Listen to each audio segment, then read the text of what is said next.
Coming up on This Week in Computer Hardware, Intel's Core i9-9900KS. We got benchmarks, drops, Sennheiser HD58X, and hey, back up off-site before the fires take out your county. All that and more coming up next on TWiCH. Podcasts you love. From people you trust. This is TWiCH.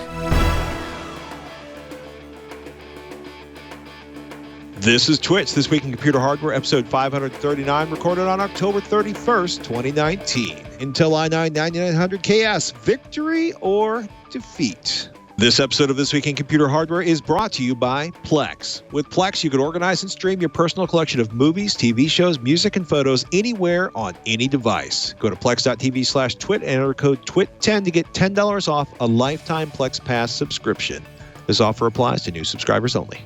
Welcome to TWiCH, This Week in Computer Hardware, TWiCH's weekly show that aims to bring you the most useful, most delightful, most affordable, most expensive, most engaging, most practical. Actually, we're really mostly about the practical here in terms of hardware, whether it be mobile, consoles, desktops, or mobile internet, which is frustrating the snot out of me, but we'll get to that in a moment. First, a man who makes no claims about unknown universes, editor-in-chief, PCPer.com, Sebastian Peak. How are you, sir?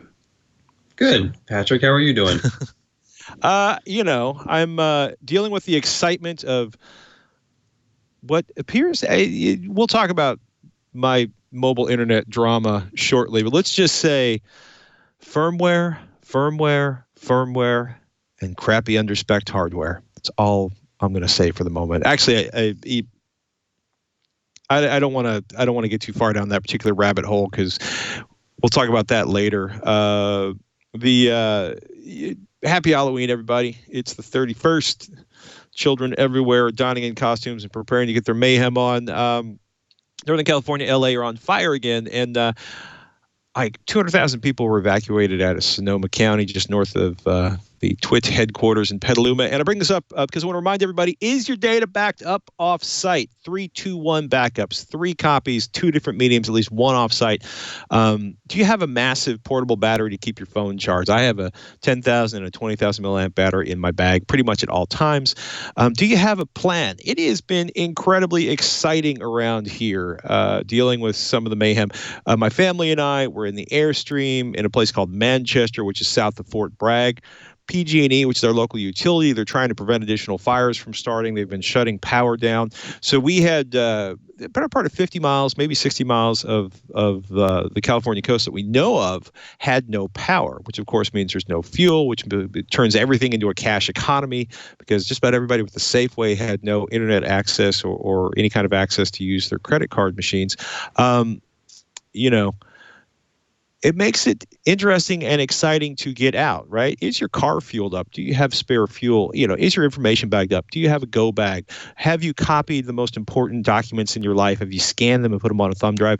Now is the time to think about that, not when you're looking around trying to figure out where the tornado put your neighbor's house and what you're going to do when all the power lines and water have been disrupted. I just want to remind you, back up your data, copy what you need with a thumb drive, have a plan, have a rallying point, have a third party to contact or multiple third parties.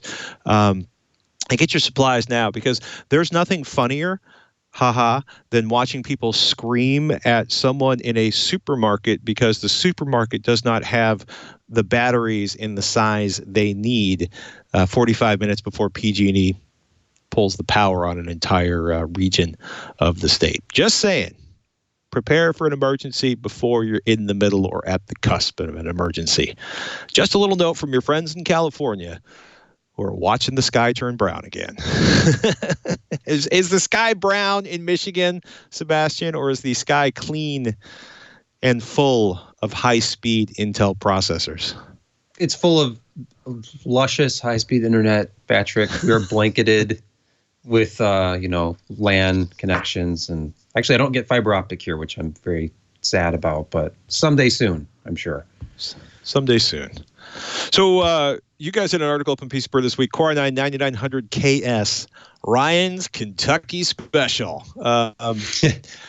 K series, of course, means it's unlocked. Do we know what the S actually means, or are we just going to name it the K Shrout? I've been calling it the Kentucky Shrout since it was released, or since they announced it. They announced this way back at Computex. I think it was the first time we heard about it publicly. Right.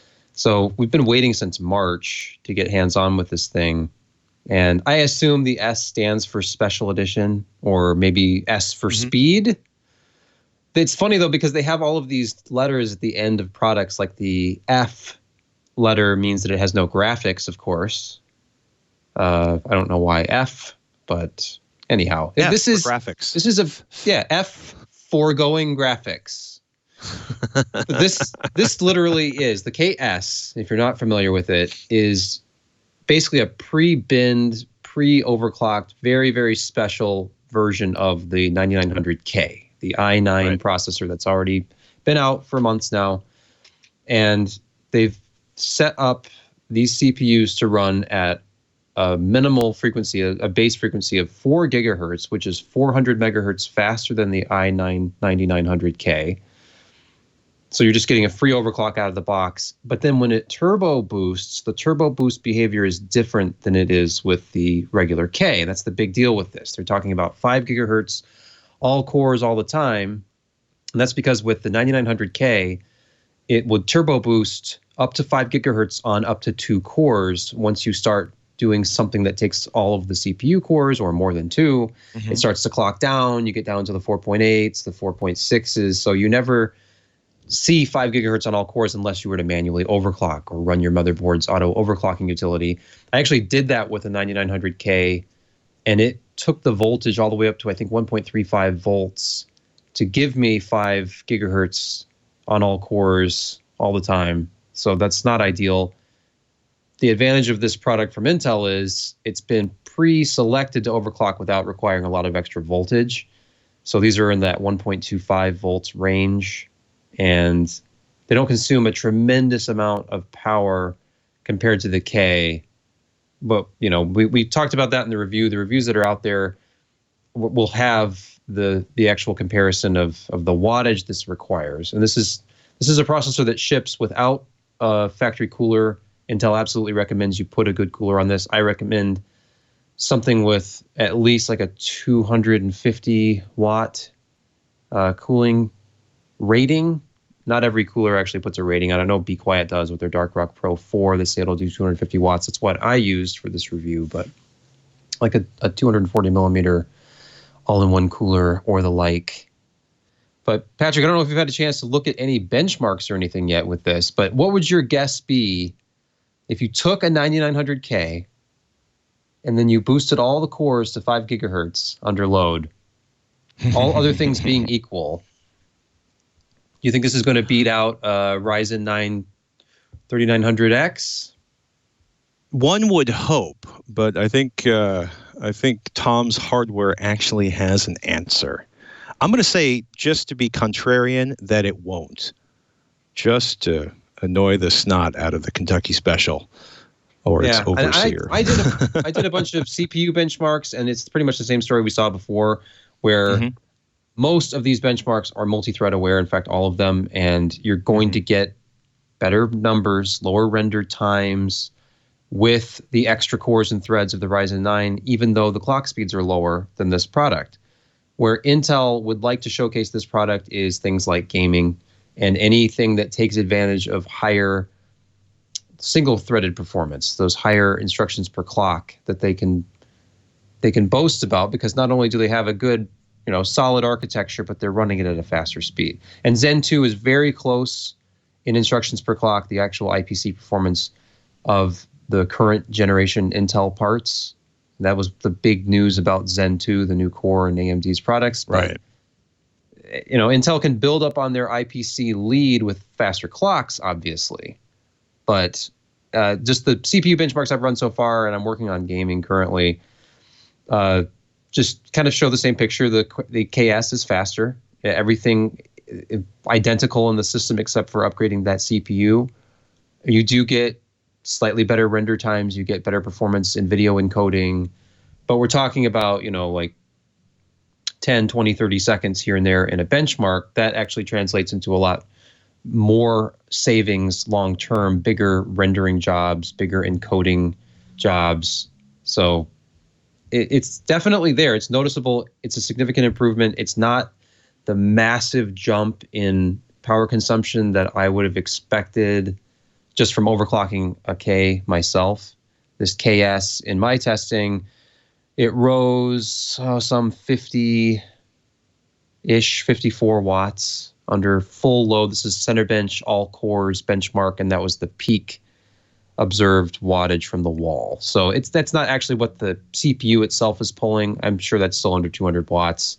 There's a lot of overhead to account for the fact that it's an 80 plus gold power supply. It's only about 90% of the power from the wall is even going to the system to start with. So when you look at those numbers, it's always a little misleading. But I mean, look at the Core or the Ryzen 9 at 209 watts. That's the most it ever drew from the wall during a punishing multi-core benchmark. So they do have a big lead in power consumption, AMD does, with their 7 nanometer process tech. And this KS, it's still built on the same 14 nanometer process as all of their other current desktop parts. And that's not changing probably anytime soon, at least not until next year. So if power is your biggest concern, and actually really if multi-threaded performance is your biggest concern, AMD still has the win. And I think their summary of the performance of this as well, because they've gone through and done all the gaming benchmarks. It's not going to be a huge game-changing experience compared to the 9900K. And we've already seen results with that CPU all over the place from the Ryzen launch on, and comparisons between the 9900K, which is about a $500 part, is currently selling for about $485. I've seen it as low, I think, as $450 at Micro Center now with the launch of this new part. And that was the other thing about this. The new KS, which is a special edition part, I assume will be rather limited availability, but not a giant premium for something that is essentially a very highly binned pre-overclocked part. The recommended customer price is between $513 and $524. That is 1,000 quantity purchases by, I'm sure, like a system integrator. If you go out and look for it on retail sites like Amazon, if you're looking at Newegg, I think Newegg had it listed yesterday for $569.99. Micro Center, I think, has had it for around $550 to $570 as well. So not a huge jump. I would have guessed this to be at least $600. So they're a little below that. And you're getting something that is probably not going to be available forever. So, and I imagine that once availability drops, then we're going to see those prices climb, just like we did with the 3900X, which is still one of those things where you have to catch it when it's in stock to grab it for that $499 MSRP, and then everybody else pumps it up to like $600 or $700. So, in the realm of $500 to $600 processors, I think the KS just increases Intel's lead a little bit for single thread performance and gaming, but it really depends on what you want to use your CPU for, what you want to use your system for. It seems like, it seems a little underwhelming, to be honest with you. At least it's I'll say flat out, it's kind of pointless if you're not going to overclock. It's kind of crazy, right? The 3900X is fairly commonly available on Amazon at this point. It's got a healthy lead over Amazon, over AMD's Ryzen 9 3900X, but it's not as huge as you'd like, and it kind of, like you said, it kind of falls apart when you get into some fairly serious multi-threaded work. Is this theme thin to you? It seems like a lot of sound and fury signifying not a whole lot. Is that an unfair categorization of this? Do you feel it's, I'm not as excited as I'd like to be about this part. Yeah, anytime they come out with something that's going to, it sounded more impressive leading up to the launch for sure. I can understand thinking this is a bit underwhelming, because then you look at benchmarks and they're still behind a part that has more cores and threads. So anything multi-thread optimized is still going to go AMD's way. I think it's going to get really interesting once the Core X series parts are available, because that's where they've been really aggressive with core counts, clocks, and pricing relative to their previous generation of high-end desktop parts. So when we get into the 12-core, 24-thread Intel performance at higher clock frequencies than AMD, then I think it's going to get really interesting. But then those are also more expensive parts than this. So this is like a $570 desktop part, which is, I'm sure their target is the ultimate gaming CPU. So, the 10980X, right? It's special edition, has special packaging. Now, reviewers received this fancy, it looks like a gift box, which has a fabric pull tab, sort of a satin fabric pull tab here, bonded paper, a satin finished bonded paper over the box. I'm being a little facetious, but inside we have the what do they call this shape? It's hexagonal. It's like a something dodecahedron. Dodecahedron. Okay, so the fancy packaging in here, if the camera would actually focus on it, and they even included a little bag. So if I wanted to carry this fancy processor around with me, I guess I could put it in this fabric bag with the Intel logo on it. But some of that price has to be that fancy box, right? At least $5, I would say. It does not come with a cooler. As big as the packaging is, there's no cooler in there because you would not want to use a small air cooler with this. Now, AMD ships a cooler with everything, so that if that matters to you, that saves you a little bit more money. I really think traditionally AMD was always sort of the value choice, and that's still the case. Intel is making a case for, we have absolutely the best single-threaded performance on desktop right now because we have 5 gigahertz. And, AMD cannot say that, but there's no arguing with core count. And even a 4 gigahertz core, if you have 12 of them, is going to be faster than a 5 gigahertz core if you only have 8 of them. So, and I say core, I guess I mean CPU. I should probably stop talking now. I've had very little sleep the last 2 nights. Well, in the near future, you can expect actual real-world gaming benchmarks on the 9900KS. Very curious to see what the story is that, because one of the things we've noticed with certain hardware, their artificial benchmarks tend to make a much bigger deal of the performance improvements or the performance claims when the real-world actual game-based benchmarks are maybe a touch thinner. So keep tuned to PCPro.com for the updates on that. And again, as Sebastian mentioned, that Core i9 is currently selling for $613.75, and the now relatively commonly available 3900X is down around $500. If you're doing video editing, if you are doing professional work, if you're using massive applications that use all the cores, or if you're running a ton of stuff simultaneously, then we'd probably still steer you towards the Ryzen. Is the newest supercar, the GTX 1660 Ti killer. We mentioned this last week, the new Super. It's so super. Actually, we mocked it. We discussed it. And at this point, Sebastian actually has full-on GTX 1660 super performance benchmarks. I do. It is darn near as fast as a 1660 Ti. It is somewhat faster than, actually significantly faster. I almost want to say, depending on the benchmark, 15 or 20% faster than a 1660. What was your overall call on this one after looking at all of the numbers across all of the cards?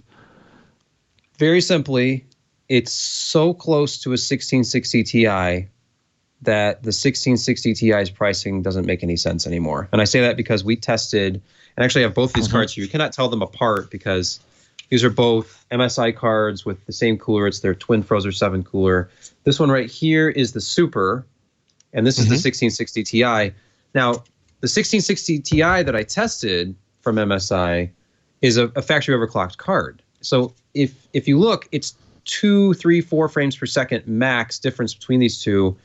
And the Ti, the higher end and more expensive Ti, this is a $309 retail version of the card, was just barely ahead. So a stock Ti is going to be even closer. And the lowest, like the entry-level price for the 1660 Ti is $279. This card that I benchmarked, the new 1662 Super, starts at $229, only $10 above the launch price of the regular 1660, the vanilla 1660. And it sits in between the 1660 and the Ti as far as specs go. The big change, and really if you look, if you're comparing on the specs table the 1660 to this new Super, it looks underwhelming because it has exactly the same number of cores. It has exactly the same base and boost clocks. Nothing is different. There's no extra texture units, no additional ROPs, same amount of memory. The difference is they went from GDDR5 to very fast GDDR6. And they went with 14 gigabit per second GDDR6, which is actually faster than the DDR6 that's in the Ti, which is only 12 gigabit per second. So it's interesting. They have pumped up a vanilla 1660 with faster memory than they offer in their Ti, and it has created a situation where there's almost overlap between the two. If you were to get a factory overclocked 1660 Super and compare it to a stock clock Ti, you're going to start to see overlap depending on the game and the resolution if they're already within 2 to 4 frames per second of each other. In this instance, it's puzzling to me that they retained the 1660 and the 1660 Ti out there on the market. They didn't say they were discontinuing either of them, and we asked them specifically when we had the press call with NVIDIA before this launch, and they said no, the 1660 and the Ti are not being discontinued. They're not going anywhere. This is simply creating an additional option, and I'll be curious to see if we see a price drop on the 1660 Ti, because at this point it starts to feel like they almost are going to have a card at every $10 price point when you look at all the partners they have, and there's got to be 100 different 16 series cards between all the different partners combined at this point. I think there were 96 before this launch. So now there's going to be a bunch of GTX 1660 Super cards out there in various states of overclock, where you'll have your 30 megahertz overclock card and your 70 megahertz overclock card and your 85 megahertz overclock card from every vendor. And it's getting very, very condensed. I don't know what the right word is. It's getting more and more confusing to shop because you have to be careful. Are you looking at a 1660, or is that the one with GDDR5? Is the one with GDDR6? You have to look for the Super, or is that the Ti? And maybe that Ti is slower than the overclocked Super. And the price difference between the vanilla and the Super make it a no-brainer to go with the Super, because you're paying $10 more for the performance that you had been paying about $70 or $60 more for. So it's just, this is a fantastic bargain for 1080p gaming. I was testing games at 1080 Ultra, and some of these games are really demanding. If you look at something like Metro Exodus, which is just, it is very tough at 1080p if you have it just at ultra settings, because I mean, the amount of visual detail, the processing that it's doing, it's hard on AMD and NVIDIA cards, but we're under 60 frames per second across the board. And really, this is something where, like, I test like this simply to try to push the GPU as hard as I can without making the result more CPU dependent. Far Cry 5, much easier to drive, even with the HD textures enabled, even at the Ultra preset. That's a DX11 game, DirectX 11. So, you get very playable frame rates from the 1660 on up, and really the Radeon RX 580 and up. And I had retested this little group of cards with the latest drivers to provide the results we're looking at here if you're watching the video. But, the 1660 gives you an average frame rate in Far Cry 5 at 1080 Ultra with HD textures enabled of 77.2. The Super boosts that all the way up to 95.1, which is 23% higher. And then the Ti, an overclocked Ti, pushes that a little bit further to 99.1, so 4 frames per second higher. And that was the story pretty much across the board. It doesn't matter which game you were looking at and which resolution, 1080, 1440. There was very little variance between the Ti and this new Super in the actual frame rate, in the smoothness. That didn't really change. The 95th and 99th percentile frame times didn't really change. So absolutely, if you're shopping for a card in that $200 range, consider moving up to about $230 to get this new 1660 SuperCard, because you're getting basically $300 levels of performance. And we haven't seen anything in this price range from AMD yet with the new Navi card. So we have to wait a little bit longer to see the RX 5500, which is the card that they are going to use to target that like premium 1080p gaming market that NVIDIA is currently kind of sitting alone. They have only these older RX 500 series parts from AMD to compete with on price. But the nice thing about this launch is we've seen prices drop on those RX 500 cards in the last few days. So you can find good deals out there. AMD's offering game bundles. So you can certainly score a bargain while we wait for the RX 5500. But just like with Intel we were talking about before, we have to wait for those high-end desktop parts with the high core counts to really see if AMD's Ryzen can be dethroned in the desktop space. And of course, AMD also has the 3950X coming out by the end of the year. So it's getting really interesting and very competitive on both sides with GPUs and CPUs. There you have it, ladies and gentlemen. So much financial news broke this week. A lot of end of quarter, end of year reports from all over the technical world. AMD made $1.8 billion in Q3. That's 9% up over last year. They netted like $120 million, up from $102 million last year. So AMD making money. Nintendo sold. This is crazy. Another 4.6 million Switch consoles this quarter. 1.95 million were the new Switch Lite, which sounds like a lot until you look at the news from Sony. The news from Sony. We're talking consoles. Sony's PS4 is now the second best-selling console of all time. 102.8 million units sold. That's about 300,000 more than the original PlayStation. The PlayStation 2, the number one selling console of all time, sold 155 million units. PlayStation 5 expected holiday 2020. Sony said sales are slowing. Gaming revenue and profit are down 17% and 35% respectively, as in everybody knows this console is at the end of its life. There's not a whole lot going on there. In the Apple front, we talked about Apple's sales slowing down on the iPhone. You'll love this. Q4 iPhone revenue, $33.36 billion. That's down 9% year over year, but still up from last year, which was $25.99 billion. Apple's trumpeting their kind of big story was their services sales, i.e. all the stuff you like to buy through your iOS, tvOS, or Apple OS X devices, was something like $12.5 billion. It's kind of been their big spin, like, iPhone sales are down, but look at services. Look at all the pixels and bits we sell. Samsung is in an interesting space. Their operating profit, they said, was $6.6 billion, down 56% year over year. That's on revenue of about $53 billion. Mobile division grew 17.4% year over year to about $25.2 billion, which is darn near half of all of their revenue. Big motivator for this, a big issue with this, is that chip sales are way, way down, which, given what's going on with Qualcomm, TSMC, and some of the other manufacturers, is not particularly surprising, but not particularly great news for Samsung. So we should take a moment to thank our sponsor. We've talked about these guys before. We've talked about Plex. You know about Plex. If you don't know about Plex, we've got to talk about Plex. Plex is a sponsor, in case you missed me saying that before. Plex brings all your media together, everything that matters to you in a single app.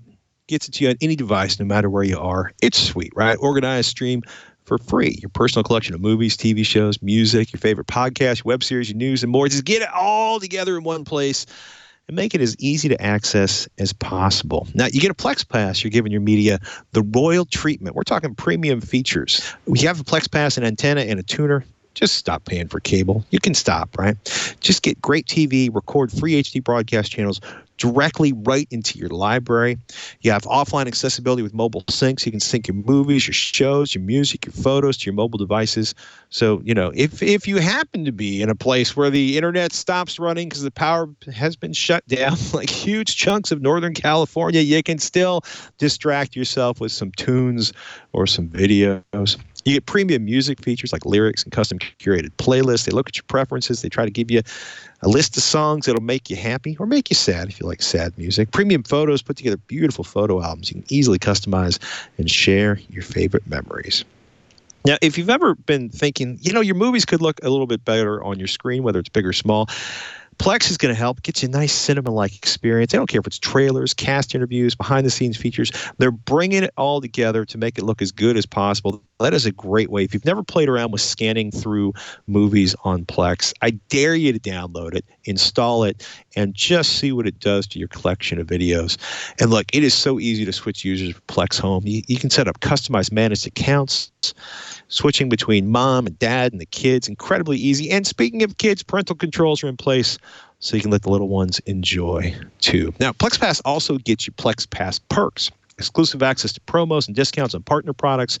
You get to use the newest features before everybody else.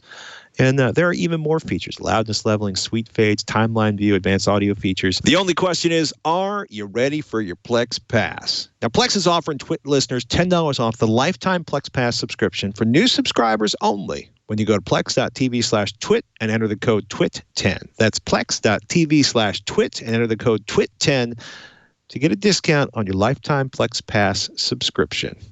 And we here at TWiCH want to thank the Plex crew for their support of This Week in Computer Hardware. And if you haven't checked out Plex, it's time, people. Sebastian, you are an enthusiast.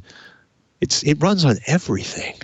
It does. It runs on, well, obviously any set-top box. You don't need a dedicated home theater PC. If you remember the era of Microsoft Windows Media Center PCs and how exciting it was to have TV listings and movies in your collection right there on the TV, and you had to have some sort of an IR receiver and one of those remotes that would come with the kit, and it wasn't ideal. But now, use your phone, tablet. My son knows how to use Plex. He's been using Plex since he was 3 on his iPad. So it's a phenomenally slick experience, very accessible, and I love all the metadata retrieval where you get descriptions and synopsis, cast for each movie, and you really have to use it. I got my wife completely hooked on it, and now she tells people about it who stare at her like, "What are you talking about?" Like, "Oh, you've got to try it. You've got to get Plex." So the trick is to have the collection of media to throw in Plex. Yes, but hey, I mean, you and I both. How long have we been collecting media? I have more Blu-rays than will fit on even 2 large media shelves, and then more in totes and boxes. So it's kind of out of hand. But it's nice to be able to organize all of it. Just rip it to a disc. And that way, when the power goes out, it'll still be on That's your another phone. story. That's another story. Oh, my goodness. I'm laughing because there's a Honda generator not far from where I'm sitting right now, along with the batteries, and soon solar panels. Oh, my goodness. I just want to mention this. Just look at the picture here. Mashable posted this one up. We don't generally pay a lot of attention to Xiaomi's watch offerings, but the title says it all. If you're watching the video, Xiaomi's first smartwatch sure looks a lot like the Apple Watch. Yeah. And if you're watching the video, those are not Apple Watches, but boy, if you looked quickly, it'd be hard to tell. Mostly, I think it's, just look at that, kids. We haven't seen that kind of straight off design inspiration since Apple and Samsung went round and round. All I could think was like Xiaomi liked the Apple Watch so much, they pretty much copied it. tvOS not included. Also, when we're talking about Apple, oh my goodness. Yeah, I mean, look at that. It's... the crown. Even the crown looks exactly the same. Button placements. Yeah, I mean... Yeah. Not a very inspired design. Just imagine if you're listening an Apple Watch and then put a different brand name on it, slightly different looking band. And a little bit thicker on the bezel, maybe. Oh my goodness! So another reason we talked about we thought it's kind of half unusual, half not unusual because of the size of the 5G modems currently. But another reason for that discrete X55 5G module that Qualcomm, we were talking about that last week, that Qualcomm announced is the rumors are suggesting it'll be in all 3 2020 iPhones, which means, of course, 5G will be in the 2020 iPhones if this or this rumor turns out to be legitimate. It also means shockingly or not shockingly at all, that Qualcomm will pretty much be powering many, if not most, if not all the major flagship phones. We'll see. I mean, it's early yet. For everybody asking, 5G is still a really messy work in progress. At some point, I might see if I can get a friend of mine on here who pretty much exclusively does mobile testing and mobile devices and has been fencing with the major carriers for close to 20 years at this point, to talk about it. But essentially, the super high frequency millimeter wave stuff is only available in cities. If somebody walks between you and the access point while you're using it, it can impact your speed and performance. If you do have a clean signal, the speed is phenomenal. But again, you're not going to get that outside of major cities because the distance it travels is so short. It is just kind of meaningless to put it anywhere outside of a fairly dense urban population. There are some other features that make 5G very, very compelling, primarily how it handles multiple users on the same access point. That'll make it everything you do on a phone seem significantly faster or smoother if it works the way it's supposed to. And I have no doubts that it will, because it's essentially the same kind of stuff they've been doing with Wi-Fi for the last couple generations. But there is no rush to 5G. Unless you're planning on sitting on your phone for 5 years, I wouldn't worry about 5G as a new feature on a phone. If you are desperate to have 5G on your phone because you're going to sit on it for approximately forever, which I can relate to, you might want to wait till next year as more of this stuff shakes out. The performance will be better. The networks will be more available. There's still maybe a large numerical chunk of the population covered with 5G from the major carriers, but it's a fairly insignificant geographical chunk of at least the United States it's covered with 5G. Just a fast 5G update. So we had a few questions from people asking about 5G. Like, if you buy a new phone and it's got 5G, fantastic. Just don't be shocked if you're outside of one of the, maybe a list of 20 or 30 cities, if you can actually get access to it. If you do have access to it, you should be excited. You guys got to look over at PC Per. Christopher Koch did the write-up on this. Mass Drops X, I should say Drop, because they're no longer Mass Drop. Drop.com's Sennheiser HD58X Jubilee headphones. Christopher is really, really, really impressed with these. I like a lot of what goes on at Drop.com, because anywhere you have ultralight camping gear, and quilting supplies and customized keycaps and audio gear all in one place, I am fascinated. If you're not familiar with Drop.com, formerly known as Mass Drop, essentially what they do is they come up with a widget. They have somebody that wants to sell stuff. And it's in the early days, it was a lot of inventory dumping, cruel, but I think a fairly honest judgment of a lot of what showed up in the early days. And over time, it developed into a place where some very reputable manufacturers have created custom editions of products. My frustration with Drop.com is that occasionally, because it's always like, the Sennheiser HD58X or the Hi-Fi Man 4XXX or the Hi-Fi Man whatever, and they make it sound like an existing product in terms of the name. And many times they make it look like an existing product. Almost always they make it look like an existing product. The performance of the product in the case of some of the headphones I've tested has been kind of all over the map. There was one set of headphones that were designed to emulate $1,000 set of headphones and or look like $1,000 set of headphones, and were selling for like $500-600. But the drivers that were inside of them were very strange in that pretty much a huge bandwidth of frequency was muted, and it ended up making your drums sound like they were down the hallway, which would be great if the recordings I were listening to were actually set up with drums down the hallway. But the stuff I was listening to, the drums were definitely supposed to be in the room with everything else, not muted and flatted out. So I just want to say that because I'm fascinated by Drop. I get a little nervous about the way they're like, you only have 2 more days. The deal is only open for 1 day. If 2 more people sign up, you'll get the reduced price. So it's a little sort of frantic and eBay-ish in some ways. But a lot of times they have some really high quality gear for some really reasonable prices. A lot of times they have stuff from companies you've never heard of. And you won't know what it sounds like until you get it or a reviewer you trust actually reviews it. And I will also say I love the fact that Sennheiser's been doing some what seem to be really high quality limited edition products that are showing up on Drop.com. And that's where I just wanted to say that the Jubilee, the H58X, he was really, really excited about these. Yeah, I've lost Sebastian. I talked so long, me? Sebastian went to sleep. Yeah, I can hear you now. I'm okay. teasing.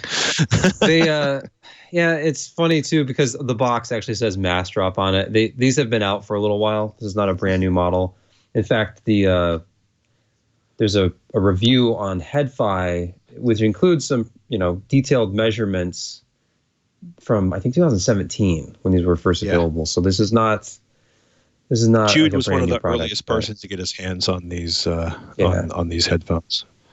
And like you said, like it's one thing if a reviewer really likes it and they get a pair with reasonably well matched drivers, like the left and right channel have almost the same sound outputs, and maybe there could be differences in quality control. There's a reason that Sennheiser is a premium brand, and of course they could sell their products for less if they wanted to, but they command a premium. And so things like this, when you look at a pair of HD 580s, which is not currently produced, I don't think, but something relatively equivalent to it from Sennheiser is probably going to be over $200 or closer to $300. So to see something that has that like HD 580-ish kind of branding, a 58X, not quite a 580, but based on the 580 for $160. And then of course, it's pretty Drop impressive. does these. Yeah, they do. They do these deals where you can get like a certain percentage off through like their affiliates. And they do stuff on social media. I think the deal that accompanied this review was $20 off, so you get it for $140. So it sounds really tempting if you've looked at Sennheisers and you don't want to pay $300, but you'd pay $140. He didn't really have any big issues with quality on his pair. We never know. I mean, if a company samples you, then they could very well be giving you a pre-checked version. I don't know why you wouldn't like do some quick QA on a product before sending it to a reviewer. So it's you have to look at the user reviews too. But he was super impressed with it. I have not had a chance to hear these yet, so I have to go based on his word. His preferences might be a little different than mine. It looks like from the measurements that these have a bit of that kind of upper mid-range, lower treble boost. Like they're going to sound very bright. So if you like a little bit of a brighter, cleaner sounding headphone experience, and I do like brighter headphones. I've gotten really used to the Grado sound over the years, which has... That's a pretty bright headphone. It's bright, yeah, and it's kind of that mid-range boost too, upper mid-range into treble. So the presence of things like voices, of things like, horns, anything with that upper mid-range sound is really prominent. And then I listen to a lot of jazz, so like the cymbals are really, really bright on a Grado headphone when they don't have the deepest bass. So headphones are so personal. You have to read the reviews and try to figure out like a reference point. Like, oh, I've heard these and these sound a little darker than those, or these sound a little brighter than those. Well, it's also, it's funny because there's if you read about Sennheisers in the forums, there's always like, oh, well, it's the Sennheiser veil. They have the veil. They're muted high end. And I always laugh because what happened was, and partially because of the influence of Grado and some other headphone manufacturers, where they put a fairly intense emphasis on a certain chunk of bandwidth in the high frequencies, and that gave them a certain amount of like sparkle or sizzle, and that became very, very popular with a lot of audiophiles. And that's fine, but it wasn't necessarily a fairly natural reproduction of the original audio track. Now, there's lots of room for personal taste, but it was as kind of what happened is one of the reasons high-end headphones exist, right, is because of Sennheiser and their open back headphones that they produced for consumers. And kind of a big chunk, like Grado was a big motivator. Sennheiser did some stuff, and a lot of what we think of as like these amazing headphones all exist because of the work of some early manufacturers or some manufacturers that got into the idea of making quality headphones a long time ago. But it's funny because I always laugh when I hear about the Sennheiser veil, because that essentially means that people are used to artificially heightened high frequencies or high end, and then they miss that when it's not there. They say, well, it's an inferior headphone, it's a veil. And actually, as Mr. Koch points out, these things do some phenomenal sound staging. That open back and the fact that Sennheiser does know quite a bit about engineering headphones has made for a spectacular experience for gaming, not just music, because there is this huge sort of sound stage, this large amount of space. They feel much bigger than they wear, to use a really weird phrase for it. But it's they're not. I'm excited that he was so excited about them, and it kind of reinforces something that you and I have said for a long time. It's like your best set of gaming headphones is more often than not a good set of music headphones, and then just adding a mic to them. Yeah. And really, if you look at streamers, the majority of them are using something like this. I have a microphone sitting on the desk right here. Right. You get yourself some sort of dedicated mic, like the blue mics have been popular for a long time. This one is from HyperX, but and then you just pair it with whatever pair of headphones you like, whatever sounds good to you, whatever's comfortable for longer periods of time. And that's really the way to go. You can spend $100 on a great pair of headphones, hire if you want to, buy yourself a microphone in like that $60, $70 to $100 range. And gaming headsets, they still have their purpose, and it is very convenient to have the microphone right there if you're moving around. But if you have a dedicated desktop setup, it kind of makes sense to go old school and have a desktop mic and a pair of headphones. Right. I know you're not getting surround effects and stuff, but more often than not, those are not great. They're not going to convince you that you have a 5.1 channel speaker set up in your room. Some are better than others, but the same software that drives that simulated 3D is often available with motherboard sound, like premium motherboard sound will have the same, Nahimic, if I'm getting the name correctly, software that drives the virtual surround. I just think it's funny. You were talking about sound signatures, basically how people get used to a certain frequency area being higher or lower, and that becoming, because you literally are training your ears. If you listen to the same sound signature from a pair of speakers or headphones all the time, you're training your ears to listen to music a certain way.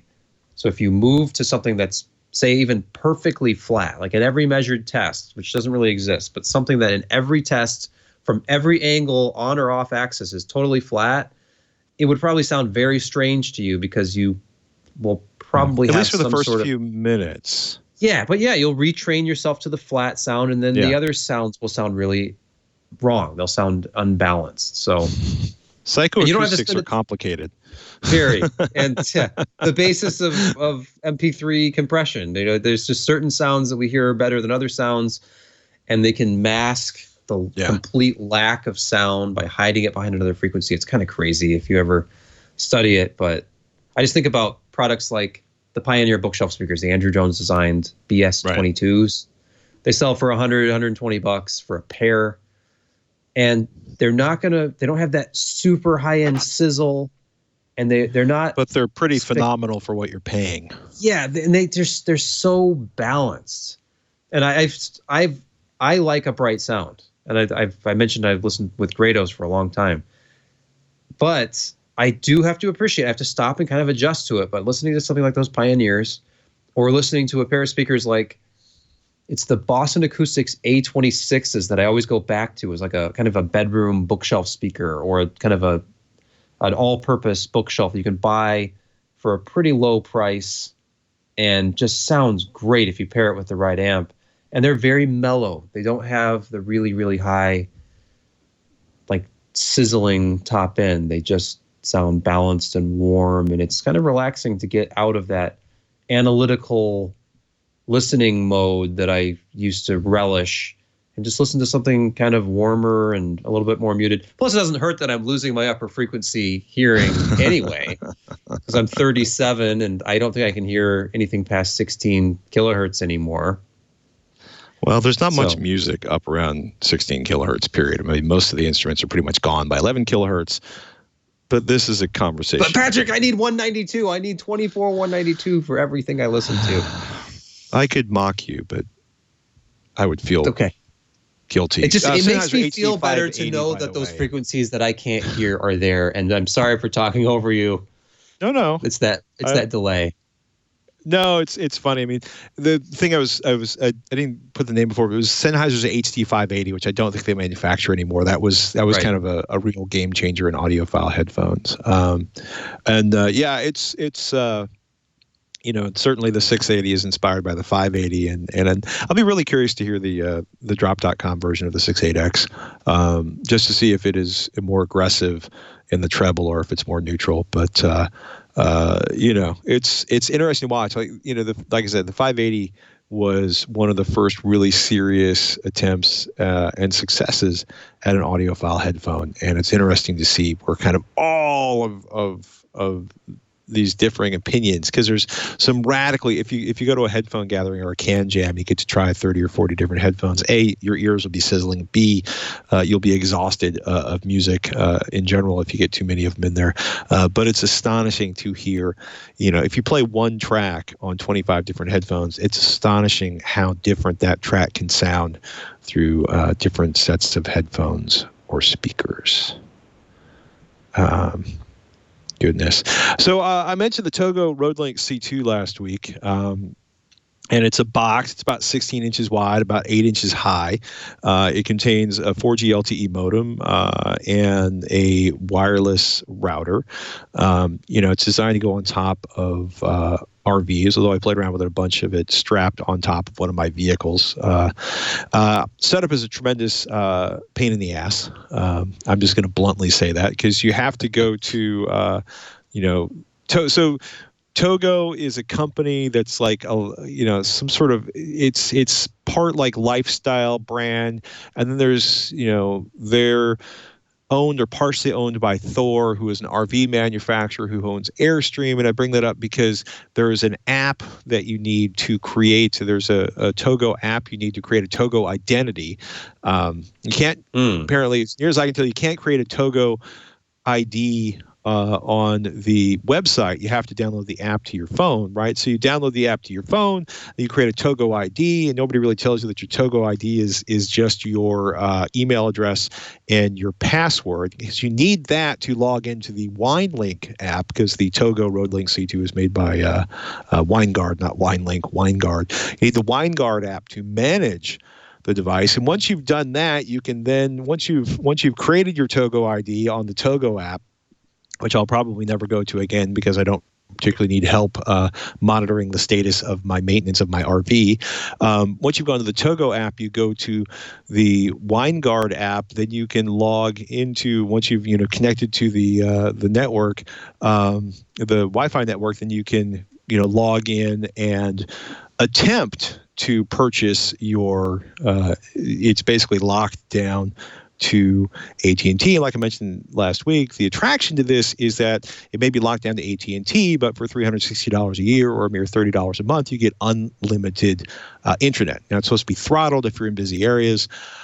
It's been interesting. Setup's fairly easy, right? You're supposed to, it's basically, screw it down, bolt it down, screw it down to the roof of your RV.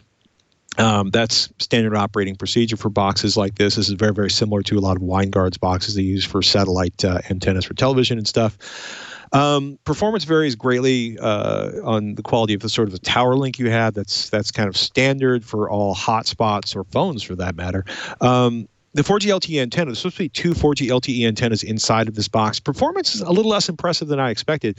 My iPhone 8 was getting like weak 1 to 2 bar signals where the C2 didn't get a signal. That surprised me given, the size of the box. You would think 2 antennas in a box that's this big would be better than the performance of a phone that's the size of smaller than my hand.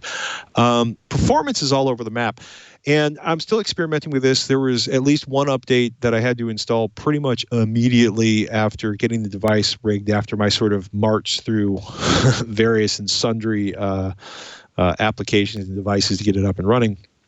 But for example, here in Alameda, where I am today, I'm getting like 16 megabits per second down, 6.5 megabits per second up on my phone. And I'm getting 3.4 megabits per second down, like 5 megabits per second up over the Winegard, which is not really what I expected. Now, it doesn't have some of the latest generation LTE channel bonding. I have not checked to see if the iPhone 8 has that. But overall, it's I don't know if there's some network management issues that AT&T is throttling it. I don't know if maybe I have some issues with the hardware. I don't know if there's firmware updates that need to be done. More information as I kind of peck through this. It is kind of, it's pretty much a Winegard product because, when you go to ask a question, the little bot pops up and it's like, one of my sort of least favorite responses in a really long time. And let me pull it up so I can fully embrace the Sebastian level sparkiness. When you say, I have another question, right? Because it's, how is Togo Roadlink C2 different from the Winegard Connect 2.0? Well, you need a Togo ID and, it's locked down to AT&T. I need assistance with setup. Can I use it at my home? Where can I find the manual? When or how do I activate the data plan from AT&T? Not from the Winegard app. At least that my situation, it crashed. I have another question. And when you hit I have another question, it just says, please check out our FAQs page. And then your chat has been ended. They cut you off, which I thought was kind of obnoxious to say. Now that answers that question. Oh, you have another question? Yeah. Here. You go to the go to the FAQ. So part of what I'm doing right now is slowly wandering my way through the various and sundry links because Togo doesn't seem to have any legitimate support for this. But Winegard should, and it's always so exciting to have opportunities to use new devices as the firmware is developed. That's all I'm going to say about that. So, in theory, it's really cool. In practice, it seems to be a bit of a work in progress. I'm going to be working through this with the tech support at Winegard to see if I can get some better performance. I'm pretty sure it's high enough. It's centered in the vehicle. It's more than 12 inches away from the edge or any obstructions. At this point, I'm not super impressed with the performance, but on the flip side, if I can get 4 megabits to a device, I can stream 720p and maybe 1080p, and do it without, blowing through my cap in 8 or 10 hours, which would be nice. Because as I mentioned last week, my family blew through my 50 gigabytes on AT&T on my phone in like 2 weeks. Yeah. So, it's a really good theory. I also wish there were more high-speed data plans that offered serious amounts of capacity. And I also want the FCC to pony up and start hammering carriers with a stick when they claim that the programs that throttle your data after 22 gigabytes are unlimited, because that's just fluff. It's amazing how many websites won't load when you're throttled to 128 kilobits per second, as I found out a couple weeks ago.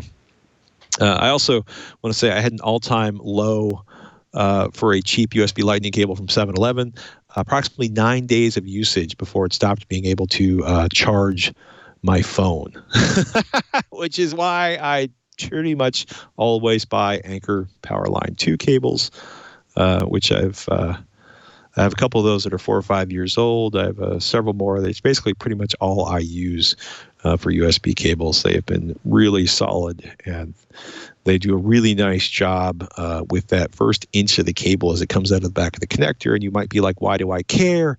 And it's because that's actually where most cables fail, at that joint between the actual USB connector and the cable itself. They do a really, really nice tapered transition on those. It seems to hold up really well. And I've been really, really happy with them. So I just want to give a shout out to Anker. They've never given me any cables, but I sure have bought a whole bunch of cables from them over the years.